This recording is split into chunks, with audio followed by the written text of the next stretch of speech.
We're back. Chapter 7, Feminist Manhood. Yep.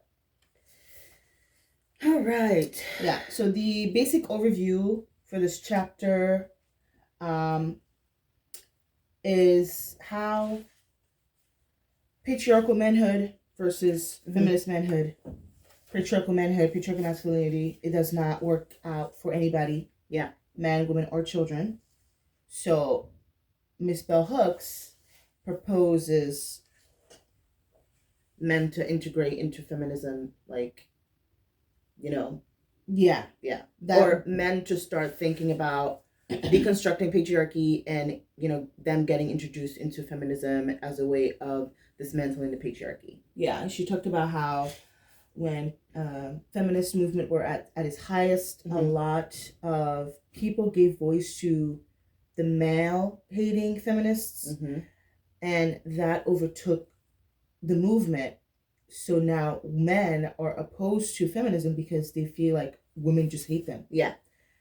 Obviously, she explains that their hatred is valid, a byproduct of a patriarchal masculinity that they've been taught. Yeah. And they were in as far as relationships with their fathers, their male friends, their intimate relationships, and all that. And I believe that is the first step of deconstructing, is to reflect on what you've been taught growing up and what you've had valued, right? That is the first step, is to kind of reject that and kind of be like, no, this is ass, this is not it, like F you, whatever like that. But then after that phase, you start to kind of heal and do the work and forgive and then move on.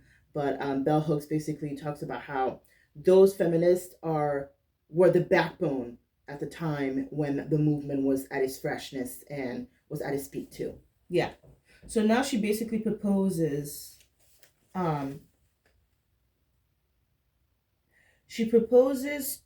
women in the feminist space to do the work to represent feminism in the way that it should be represented, so that the male can look at feminism and want to join the cause. Yeah.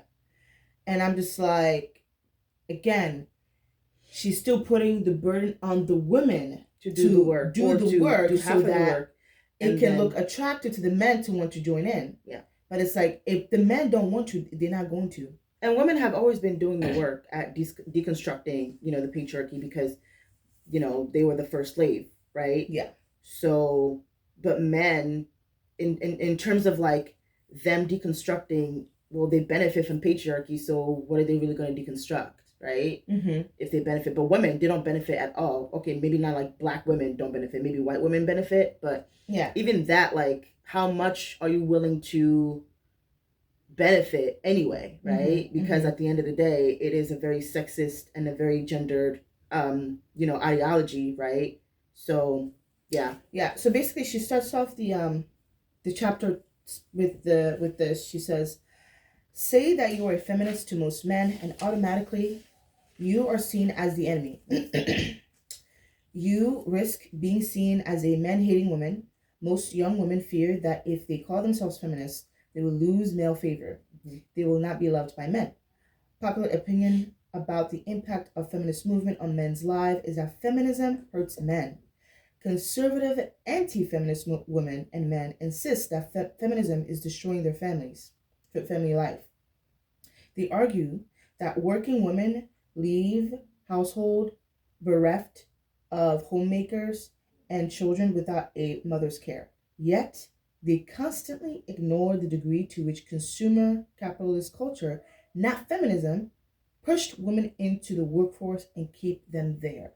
And that is powerful. Yes. It was because of capitalism that the Industrial Revolution introduced women into the workforce. But of course they're going to blame women because women are the weakest link, right? They're not going to blame the system because they benefit, right? So women are just the next person in line that they're going to shoot down at and be like, this is your fault, but it's it's actually up, not down. Yeah, they lack the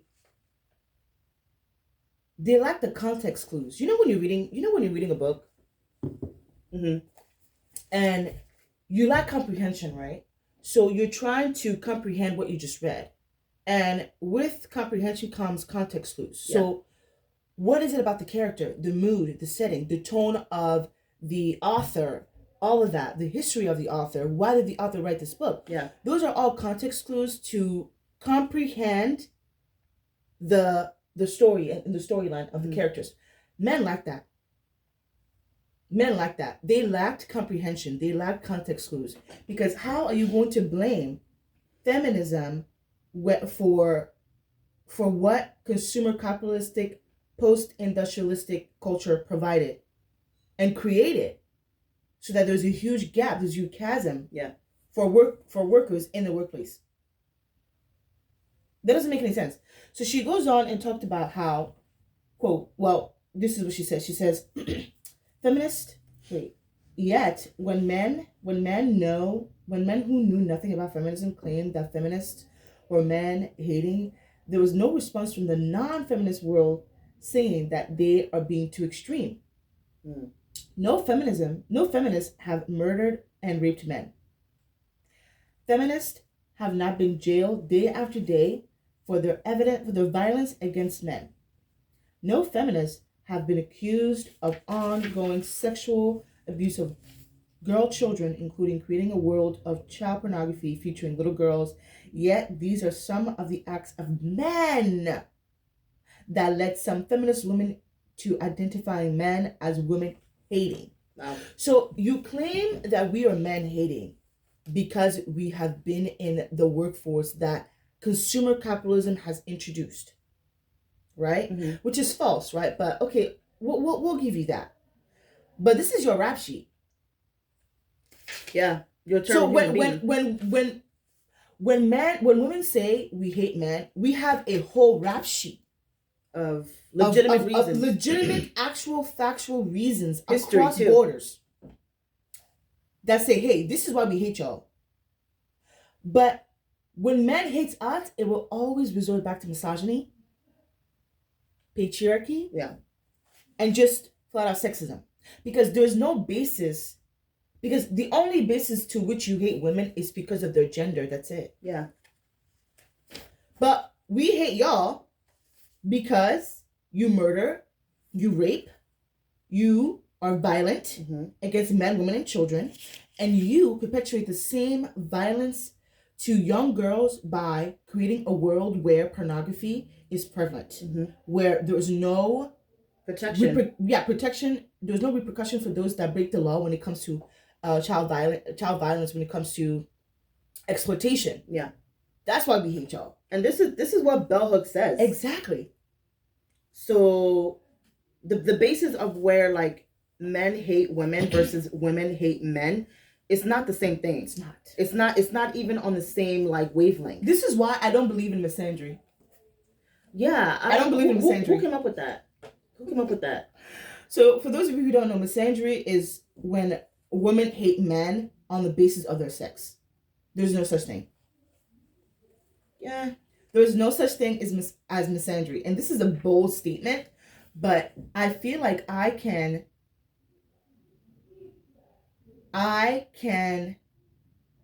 provide the comprehension to that statement. Context clues. Because if I say I hate men because of the terrible things that they do, men will turn to me and say, well, women have done terrible things to men too. And I'm like, okay, cool. But look at the why. This is why you need comprehension. Context clues, right? Context clues. Why? What is the why? For most men, it is strictly based on the basis of sex and the woman's sex gender. But for women, I can't say that there is a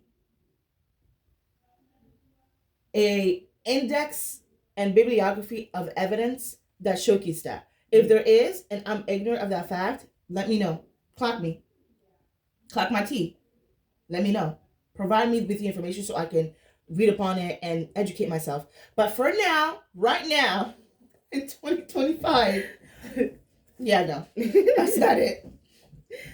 Yeah, but I actually wanted to point out, Bell Hooks went on to say, how feminism are always doing the work, right? And that it's really important for men to also join feminism, but, because of, sexism and the gender war or whatever like that, or the way men are socialized to view women, it's like hindering them to kind of like tap into the feminism realm, right? They think that, oh, feminism is like, you know, like you said, like man hating, or they talk bad about men, but it's like you have to put the two and two together, right? Like, why women just didn't come upon this revelation as like, oh, I'm gonna wake up and hate men today. No, like there's a rap sheet, there's a whole bibliography and history of, you know, the atrocities that men have done, of men creating just violence acts, right? Women not having access, that is due to, you know, men being empowered, education, and, right, healthcare, like right. And then when you put intersectionality into it, right, like, you know, Black women and then religion, and the LGBTQ, disability, you know, people and stuff like that. It's like it's layered. It's extremely layered. Yeah. Right. And women have always been doing the work, but I think that men, you know, now that they think they're not the majority anymore, or they're like they are turning into a minority. Have you heard in the UK, in Birmingham? So I saw this the news article. They were saying how like immigrants are becoming the majority and white people are becoming the minority. That's I think that's why Trump's America is really, really afraid, and they are doing the best they can to deport, you know, as Mexicans, right? White Mexicans, or, you know, immigrants, Haitians or whatever like that. Yeah. Especially like near like the Texas border and stuff like that. So yeah, but they were like really scared. That was a huge. I remember when that prediction came out. I was in middle school. What prediction? So I think it was Nat Geo that came out with the prediction of like in 50 years or so, America's gonna go look like this, and it was a very ambiguous woman. You can't tell if it's black, white, multiracial, whatever, everything mixed. Yeah. Okay. Yeah. I was in middle school when that thing came out, I believe. Mm-hmm. And I believe they are. I mean, Trump's America is doing whatever they can to not get there. I mean, yeah, right. They're standing on their last leg because they know the truth. Like this is why when white people say there's no white supremacy, it's like this is a cut case of white supremacy. Textbook. Because you believe your whiteness needs to be preserved. You believe your whiteness is so important to your survival that you will do whatever it takes to protect it at all costs. Yeah. Even when it infringes on the right of your beliefs. Even if it infringes upon the rights of other people. Oh yeah, of course. They don't care about other people. Because they're black and brown. They're the others. They're the aliens. So let's just get rid of them. Yeah. Cool. But Bell Hooks went on to say, I'm going to read this paragraph. This is 110. For foremost feminist women could not make this call because they were the group of women, mostly white women with class privilege, who had pushed the idea that all men are powerful in the first place. There were the women from whom feminist liberations was more about getting their piece of the power pie and less about freeing masses of women or less powerful men from sexist oppression. They were not mad at their powerful daddies and husbands who kept poor men exploited and oppressed. They were mad that they were not being given equal access to power. These are the white women, by the way. White women reform feminists. Mm-hmm. Now that many of those women have gained power, and especially economic parity with men in their class, they have pretty much lost interest in feminism. So club case of white feminism. Well, can I just say this? Yeah. Can we stop saying white feminism and just say like patriarchy, white patriarchy? Because white feminism is basically patriarchy. Mm-hmm. Let me explain.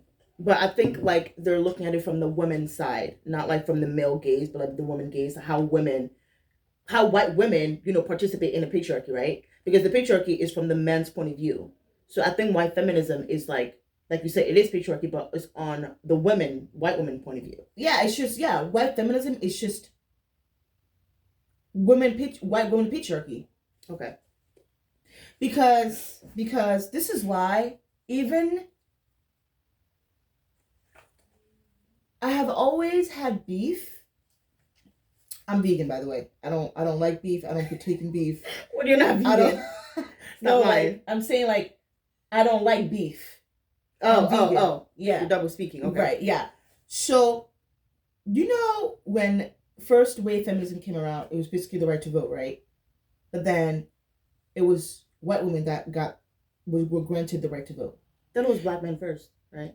No, white women were the suffragettes, and they fought for the right to vote, but they didn't fight for all women to vote. They fought for themselves to vote. And I've always wondered if that was really feminism. How are you going to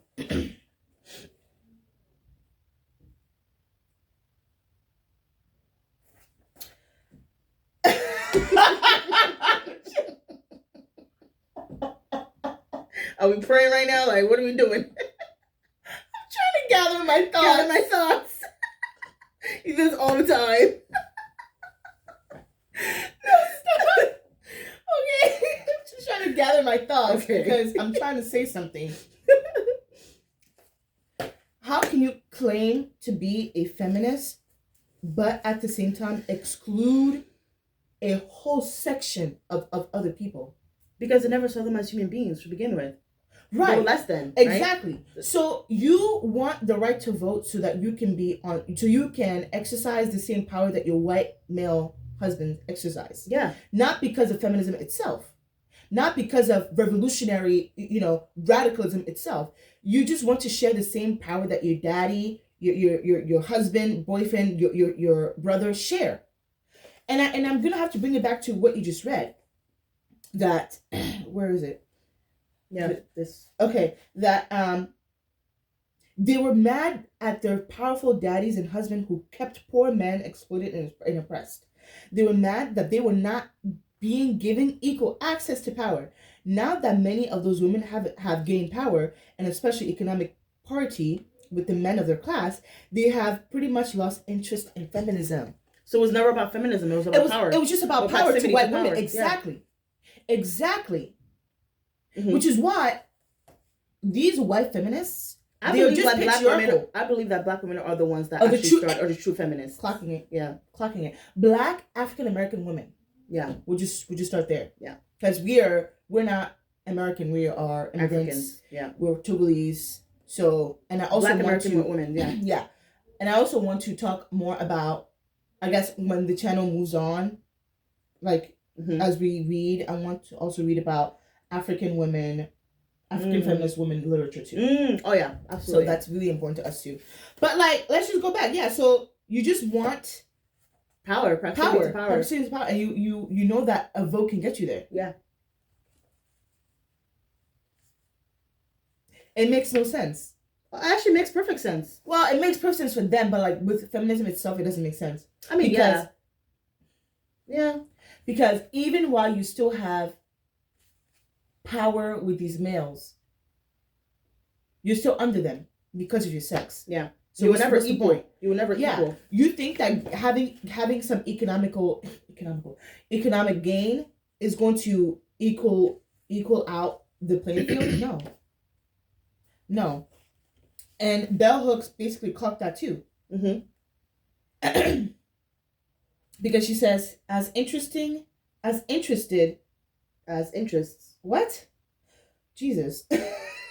As interest in feminist thinking and practice have warned, there has been even less focus on the plight of men than the heyday of feminist movement. This lack of interest does not charge the fact that only a feminist vision that embraces feminist masculinity, that love boys and mans, demands on their behalf every right that we desire for girls and women, can renew men in our society. Feminist thinking teaches us all, male especially, how to love justice and freedom in ways that foster and affirm life. Clearly, we need new strategies, new theories, guides that will show us how to create a world where feminist masculinity thrive. And who's responsible for that? It has to be men, right? Men have to do that for themselves. Shoot, you've already did it for them, but they still haven't clocked the tea. But we did. Yeah. We did. Yeah. Yeah. Yeah. Yeah, and basically she went on to say, like the the vision she has for, masculine feminists, the movement, what it would look like. And I want to read a passage. Where is it? Okay. Once the new man, that is, the man change by feminism, was represented as a wimp, as overcooked broccoli, dominated by powerful females, who were secretly longing for his macho counterparts, masses of men lost interest. Interesting. Pause. What? This sentence is literally a TikTok book talk trope. What do you mean? Of the girl who has a boyfriend, but the boyfriend is a wimp.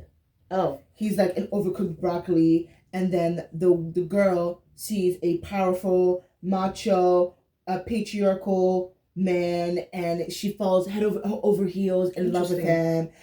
I literally thought of 3 movies that has this trope. Oh, which one? I'll tell you later. Okay. Keep going. Yeah. Reacting to this inversion of gender roles, men who were sympathetic chose to stop trying to play a role in female-led feminist movement and became involved with the men's movement.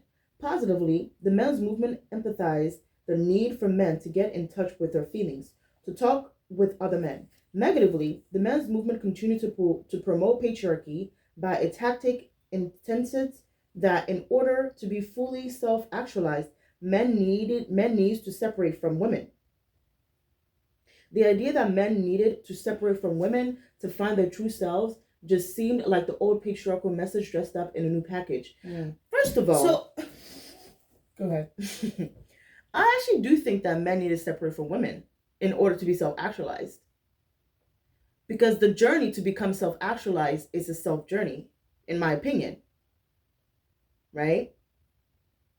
You know how, like, in the Bible, right? Wait, but what? I think what she's saying is that she's saying the notion that men need to separate from women is an old patriarchal message that is dressed up in a new package. But I actually believe that is the way to be self-actualized. No, the way to be... Well, so what she's saying is that if you need to separate yourself from women because you hate women, that's what she's saying. Then that is the old patriarchal message dressed up in a new package. Oh no, I'm saying if you want to be self-actualized, well, yeah, like men need community of other men, things like that. But the need to separate from women is sexist. It's a sexist ideology. I think it's needed in order to achieve self-action. I mean, some sexist things are good, like the gendered bathroom. That's sexist, right? No, it's not. It's not sexist? No. The gendered bathroom is not sexist? The bathroom is... It's sexist, but it's a good sexist gender role. Gender separation. What? Yeah, but you still have the bathroom. But it's gendered. Right? Well, yeah, because okay, so you would feel comfortable if you share a bathroom with a man? No, but I'm saying some sexist roles are good when it comes to. But that's not sexism, though. Having a separate bathroom based off of gender is not a sexist thing. It's a societal thing that is still gendered. It's just because it's gender doesn't mean it's sexist. Okay, like an all-girl school. Okay, that's not sexism. Some people can say it is. No, if right, if the trans community could say, "Oh, that's sexist. Why can't I participate?" We're not even. Well, that's that. Like, we're not even talking about. But I'm saying like it can. You can like the only way something can be sexist is if you are infringing upon another sex while you're creating something for another sex. Okay. So. Let's say an all-boys school. Well, there's an all-girls school. Mm-hmm. Let's say there's one school. Mm-hmm. Let's say the bridge school. The what? If let's say the bridge high school. Okay, right. The bridge high school has a school for all girls, but it doesn't have a school for all boys. That would be sexism. Because why? Okay. Right? Okay. But if they have a school for boys and girls, and it's a private school, okay, cool. It's a private institution. You have to pay tuition to get in there. That means you want to be in there. But if it's a public school for the public and you're excluding so let's say, okay, and I got that to get to my point. Let's say you are an establishment where there's a bathroom for girls only. That's it. There's no male bathroom. That would be sexism. Okay. Just because bathrooms are separated with gender doesn't mean that's not sexist in itself. It's gendered because of, protection, because of law, because of whatever. But if you went to an open public establishment where there's only one bathroom for one sex, that's sexism. Okay. Yeah. But I don't know why you disagree with what I said about I disagree with what you said because she's saying that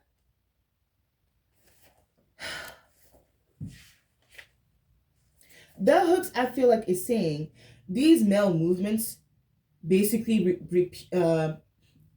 repeat sexist, patriarchal ideologies repackaged. Okay. And that repackagedness comes in the form of, well, we need to separate ourselves from these women. I agree. But you have to know why those semantics are there. Okay, then why do you think they do that? Because they hate women. Not because of the plan of self-actualization. No. Okay, then separate. Because if men hate women, why would you want to integrate that? I would be like, hey, go find your journey. Go hate me somewhere else. Don't come to me. I don't want your hatred in here. No. Okay. Do you not get it? Because now it comes down to my safety. If you want to be self-actualized through your hatred of women, go find your self-actualization. But that's an oxymoron. You can't. That's what I'm saying. You can't reach that self. I know, but you're saying that Bell Hooks is saying that it's because they hate women that they want to separate. Yeah. I agree. I don't want to integrate with men that are angry at women. Why would you want that? Okay. Do you not get it? Okay, let's finish the quote. Let's finish. So she says, describing the male movement spearheaded by Robert Bly in her essay. Robert Bly. What? There's a girl named Robert? Wait, I'm sorry. Sorry. Let me read that again. Can I talk about something for a second? So, I don't read out loud enough. I feel like I should read out loud more. Yeah. But I do immersive reading where I'll read and then I'll listen to it and listen to what I'm reading more often than reading out loud. And I'll read something, I'm like, what? Out loud, obviously, but let me just read it again. Okay. Describing the men's movement spearheaded by Robert Bly in her essay, Feminism and Masculinity, Christine A. James explained, quote, Bly claims that women, primarily since feminism, have created a situation in which men, especially young men, feel weak, emasculated, and unsure of themselves, and that older men must lead the way back. Emphasis on the back. Bly holds up the myth of the wild man as an exemplar of the direction men must take, and never challenge the hierarchical dualism that are integrally linked to the tension he perceived between men and women.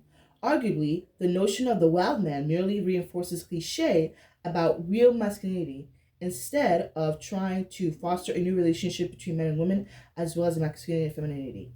Yeah. So she is talking about this other author, Robert Bly, and how these male authors perpetuate the same thing. Repackaged. It's the same patriarchal, sexist shit. Yeah. Yeah. Yeah. Yeah. Mm-hmm.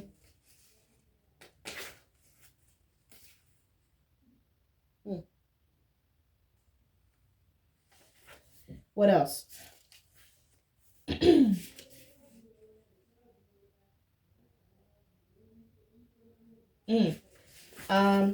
you have anything else to add? Yeah, I want to read this passage. Okay, 117. Okay. To offer men a different way of being, we must first replace the dominator model with a partnership model that sees interbeing and interdependency as the organic relationship of all living beings. In the partnership model, Selfhood, whether one is female or male, is always at the core of one's identity. Patriarchal masculinity teaches males to be pathologically narcissistic, infantile, and psychologically dependent for self-definition on the privileges, however related, that they receive from having been born male. Hence, many males feel that their very existence is threatened if their privileges were taken away. In a partnership model, male identity, like its female counterpart, would be entered around the notion of an essential goodness that is inherently relationally oriented, rather than assuming that males are born with the will to aggress. The culture would assume that males are born with the inherent will to connect. That is very That's powerful. really good. That's really good. But I think, and once again, this is great, but I feel like if she doesn't intersect deconstructing religion, this is not going to suffice. You know, I don't think she really talks that much about religion. Yeah, but like religion is a huge part of the culture. It's huge. It's like probably the second after patriarchy is religion. So there's no intersectionality in that. Yeah, she doesn't mention religion at all. And I think that is like we have to deconstruct religion. Patriarchal religion. Yeah. Because it is keeping us in a goddamn chokehold. Okay? So she is saying that rather assuming males are born to aggress, right? In the dominator model, we should really be interbeing and interdependent and on an organic relation in a partnership model. And I've always thought that with like the Godhead, like the Father, the Son, and the Holy Spirit, and I've always perceived the Holy Spirit as the feminine of the Godhead, and how they are in partnership. Like whenever I read the Bible, I guess for me, I never thought, maybe I have to reread it again as someone who is actively deconstructing. But whenever I would read the Bible, even when I was a really like big believer and all that, I never perceived God, the Father, to be a patriarchal father. Okay. So how would you have like, so described or reimagined God and them? Well, I've always thought that it was a partnership with them. Okay. I just had a problem with how it was interpreted. It was interpreted through the patriarchal lens, not in a feminist lens, which is why after we finished the creation of patriarchy, the creation of feminist consciousness is, wow, like that book quite literally changed my life. Like the way these women reason in a patriarchal, sexist, misogynistic culture. And these are like the olden days, like BC type shit. Yeah. BC type shit. Very smart. They reason that God is actually not a patriarchal God. And they actually have evidence of that in the Bible. So my conclusion would be, is it possible that we are reading this book through a patriarchal lens to reinforce patriarchy instead of really knowing who God really is? Because if God is love, then there is no way he would stand or they would stand for patriarchy. Yeah. That is absolutely preposterous. That God would be love and be a dominator at the same time, because domination and love cannot coexist. So if God is love and the essence of God is love, and that's it in its being, why do we dominate? Why do men dominate? And that's acceptable in the Judeo-Christian culture. No, that's a great point. Yeah.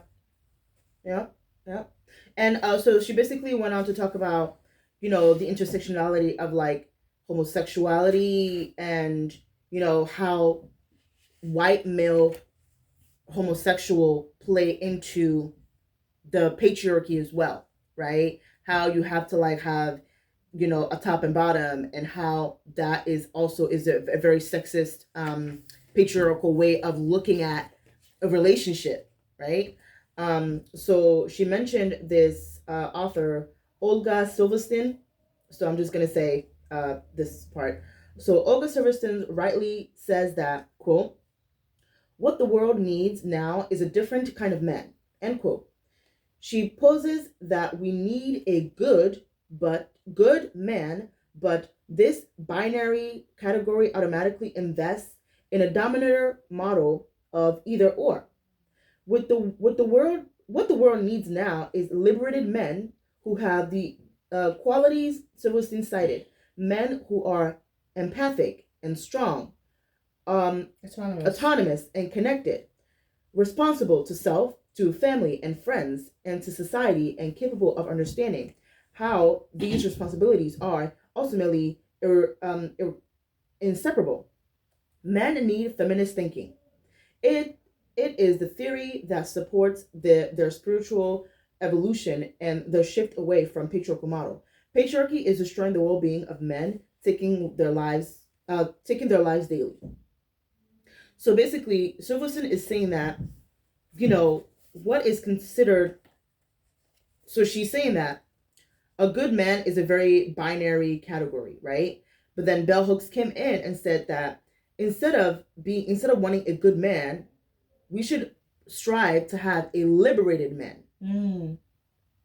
Right? Because even the good is rooted in patriarchy. Yeah, even right? the good Because bad. the patriarchy defines good. The good guy and the nice guy, they're all the same guy. They're Right. the bad guy. They're the bad guy. Right? Yeah. So Bell Hooks is like, no, we need liberated men. Liberated men is better than a good guy. And she defines what liberated men are, right? So liberated men have qualities that Silverstein, cited, right? Empathic, strong, autonomous, connected, responsible to self, to family and friends, to society, capable of understanding. Remember the list that we talked about? We need to redo that list. Yeah, we have to redo that list. I have to go back and rewatch and kind of like put that list together. And like, those are liberated men, right? So, and I 1000% agree, because the patriarchy is destroying the well-being of men. But because they benefit, they don't want to do the work to kind of like deconstruct that, because it's really, really hard to do. Yeah. Right? So why would you want to start now instead of just like keep going through the motion? So, yeah. What else? Okay, so I highlighted this, right? Do you have anything else? No, you keep going. Okay. So it goes on and goes on, and she quotes like, Michael Silverstein, he wrote a book about the courage to raise good men, and basically cited his work. And so she basically said, as long as men dominate women, we cannot have love between us. That love and domination can coexist. That love and domination can coexist is one of the most powerful lies patriarchy tells us all. Most men and women continue to believe it, but the truth is, love transforms domination. Yeah. So, my question is, right? If women are socialized to love and men are not socialized to love, why do women still believe that women why do women still believe that men can be redeemed? Because I feel like once you're socialized, that is a part of who you are. Well, right? Anyone can be redeemed. Anyone can be redeemed, right? But when we're talking about the interconnectedness of men and women, no. I don't believe school shooters could be redeemed. No, yeah, I don't believe rapists can be redeemed. I don't believe some people can be redeemed. Manipulators, narcissists, they can't be. They are far too wrong. And that's the lie that the patriarchy tells us, right? That anybody can be redeemed, right? Oh, that's what you're getting at. Okay. Yeah. So lie. Well, when it comes to love, I think you could be redeemable in that aspect, because nobody comes out knowing that how to love. It's a learned thing. So if you can learn something, you can unlearn other things too. Okay, I can say the same thing about murderers, right? No, that's actually. But you just said that some people cannot be redeemed, right? Okay, but murdering is like. Because my question is, women are socialized from an early age to love, to be the love, bearing, to do the loving task, because it is according to the patriarchy, it is feminine work, right? Now, men are socialized to dominate women and children and other men or weaker men, right? Now, if we're socialized to do different things, we can't come together and create magic. There will always be conflict. Hence the world that we live in right now, right? The gender war between men and women, right? Which is why I see women fighting, be like, oh, why doesn't he love me? Well, it's like, bruh, he can't comprehend love right now because he doesn't love him. Like, it's not that he doesn't love himself. There's no concept of love. Exactly, right? So, yes, love transformed domination, but okay, let me finish that. Love transformed domination. When men do the work of creating self outside the patriarchal box, they create the emotional awareness needed for them to learn to love. Okay. Feminism makes it possible for women and men to know love. So Bell Hooks thinks that feminism is the key for men. Well, yeah, I believe that too. You believe that? Well, of course, like because it certainly isn't God. What do you mean? I mean, we've tried God and we realized that, okay, it's just a patriarchal, gotcha. But feminism is like, wait, what? Feminism, it's patriarchal gotcha. Yeah. Because they use God to reinforce the patriarchal. Exactly. Okay, but so feminism, you don't need God and feminism to actually do the work. You just have to do the work. You're not gonna hide behind a celestial being that says, well, God's going to take care of it, so therefore I'm not going to do anything. I'm just going to let go and let God. Oh, let God do the work? Feminism actually says that you are responsible for you and you do the work for you. But they don't want to do that. Then find those that do. How do I know that they're doing it until I'm already in it? Oh, you can know somebody by their fruit. Okay. You know. I mean, when somebody's doing the work. You know when somebody's pandering. Yeah. Yeah, and you know somebody who's like authentic. Yeah. I don't know. I just feel like I truly believe that men and women have to separate, in my opinion. Because for safety reasons, for the way the laws are turning, okay. Right? The Roe v. Wade, the way these males are like unhinged, right? They could just pop up by you just saying no. Yeah. Right? You never know if you're safe around them. Like, you always have to think twice. You always have to be careful. Okay. Right? So why are you trying to go to college? What do you mean, why am I trying to go to college? I mean, there's going to be men there. No, I'm talking about in terms of like... romantic? Yeah. Oh, okay, got it. Yeah. Yeah. I mean, you can talk to them, but like, once like, okay, you hit that like friendship level and they kind of like see interest and like you saying it's like, they feel offended or something like that. Yeah. You know what I'm saying? Like, of course, like, men are like half of the population. I'm not gonna escape them or whatever like that. But like, I think in terms of, being romantic with them, mm-hmm. It's a huge risk not worth taking, in my opinion. Yeah. Okay. At least in the Trump administration right now. Right? Yeah. Yeah. So another thing that I wanted to mention, and this is like closing the chapter, but I don't know if you want to like highlight anything. No. Okay. So she said. So this is a quote: "Mutual partnership is the foundation of love. Feminism thought and action creates the conditions under which mutuality can be nurtured." And that's a great quote, mm-hmm. Right? A true comrade and advocate of feminist policies, John Stoltenberg has consistently urged men to develop an ethical sensibility that would enable them to love justice more than manhood. Wow, that's really, really important. Mm-hmm. Love justice more than manhood. Yeah.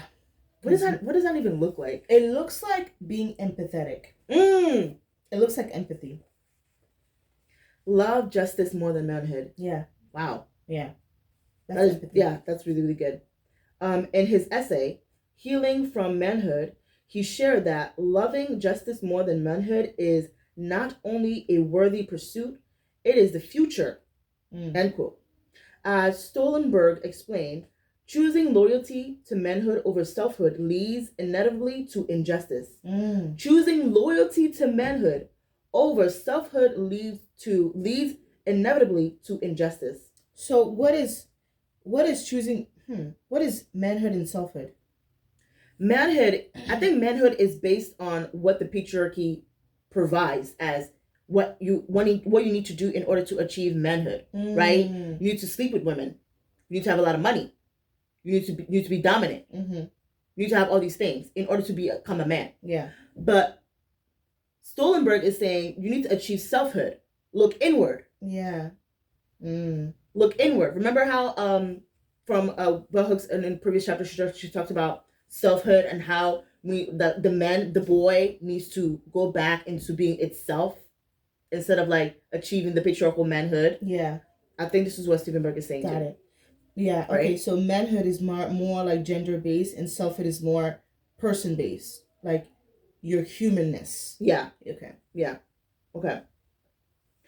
Loving justice more than manhood relocates personal identity in selfhood. Rationally, relationally, reciprocally, and realistically. That's a lot of leads. He, like other male advocates of feminist thinking, knows firsthand that it is no easy task for men to rebel against patriarchal thinking and to learn to love themselves and others. Feminist masculinity offers men a way to reconnect with selfhood, uncovering the essential goodness of maleness and allowing everyone, male and female, to find glory in loving manhood. And that's how we close the chapter. Yeah. Any last words? Yeah, so what do you think Bell Hooks did not mention in this chapter? And I already said it. I think that she did not intersect religion, deconstructed religion, as well as, she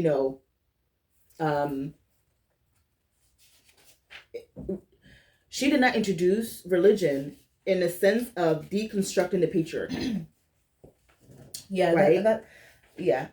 I think she was religious in most of her life too. I think she was too. Yeah. So I'm not really sure if she also did the work to deconstruct. I'm not sure yet. Wait, religion? Yeah. In her life. But she could have just like mentioned like how it plays a huge impact in our society, right? And how men use religion to reinforce patriarchy. Exactly. Yeah. Right? So it's like there's no like there's no bridge to that. Yeah. And I think she didn't do a good job of that. But what do you think? No, overall I thought it was a really pretty sound chapter to me. Yeah. Yeah, I actually wrote a note. I said, love this chapter. It is important to change. What? It is important to urge men. I cannot read my handwriting, y'all. It is important to urge men to think about feminist masculinity that will transform the hearts of men. I'm afraid this is getting worse in the end than ever. It's getting worse than ever. Yeah. Yep. And that is chapter 7. Yep. Alrighty. Make sure you like, comment, and subscribe for more. Yep. See you in the next chapter. Yes. Bye.